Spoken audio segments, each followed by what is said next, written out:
How to create an abstract interweave background in DaVinci Resolve 18.6.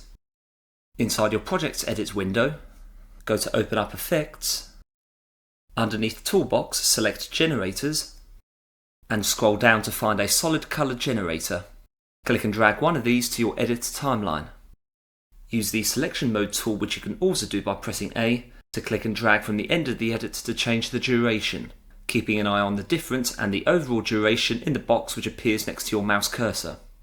Select the solid color edit, go to Inspector and underneath Generator, double click on the box next to Color to choose one of the two colors that you will use for this effect. Ideally, you should choose two contrasting colors, each with a high saturation value. Here in this example, I will select a light blue shade with the hexadecimal code #00AAFF.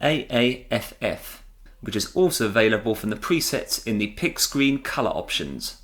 The higher saturation colors will appear at the upper end of the spectrum. Click OK. In order to split this solid color edit up so that there are gaps in between, which will help to reveal the second color shade that we will choose later on, we first need to convert this solid color edit into a video clip. Do this by right-clicking on the relevant edit and selecting New Compound Clip. I will name this clip after the color shade and click Create. Now return to your Effect menu, select Effects under Toolbox, and use the search box at the top to find the Slice Fusion effect. Click and drag this to your new compound clip. With the compound clip selected, return to Inspector and underneath Effects, reduce the slice size to 0 and change Slice Rotation to 45. If you wish to have this diagonal as the initial preview at the start of this tutorial. Bear in mind that the gaps in between my blue slices will contain alpha value, meaning that these have transparency. Return to your Effect menu, select Generators, remove Slice from the search box and go to add another solid color edit to the video track directly below your initial solid color clip, ensuring that the length of this second clip is the same as that as your first clip. Select this new solid color edit. Return to Inspector and double click on the color box underneath Generator once more to select your second contrasting color shade. Here in this example I will select yellow, again with the highest saturation value of 255. The hexadecimal code here is #FFFF00. Click OK. Hold Ctrl or Command if you're a Mac user and select both of the edits on your timeline representing the color shades.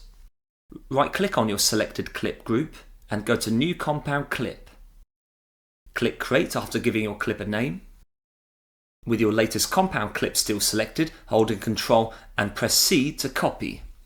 Disable the Auto Track Selector option alongside the video track that contains your compound clip and ensure that this remains active in the video track above so that when you hold Ctrl and press V, the duplicate compound clip appears above your original copy. With your duplicated compound clip selected, go to Inspector and underneath Video and Transform, click on the Horizontal Flip option. Scroll down to Composite and change composite mode from Normal to Color.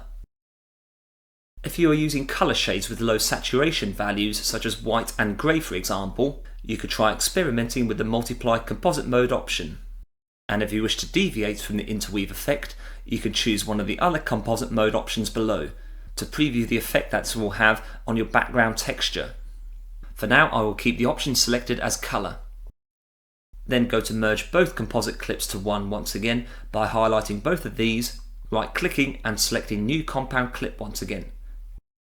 If you wish to expand the background edits beyond its default length, first drag your red edit playhead to the middle of this clip. Right click on the edit and go to Change Clip Speed. Tick the freeze frame box and click Change, and now you can expand the background on your edit timeline.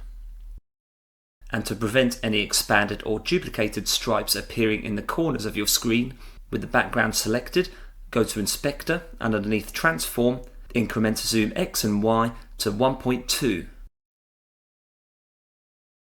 Thank you very much for watching. I hope that video was useful to you.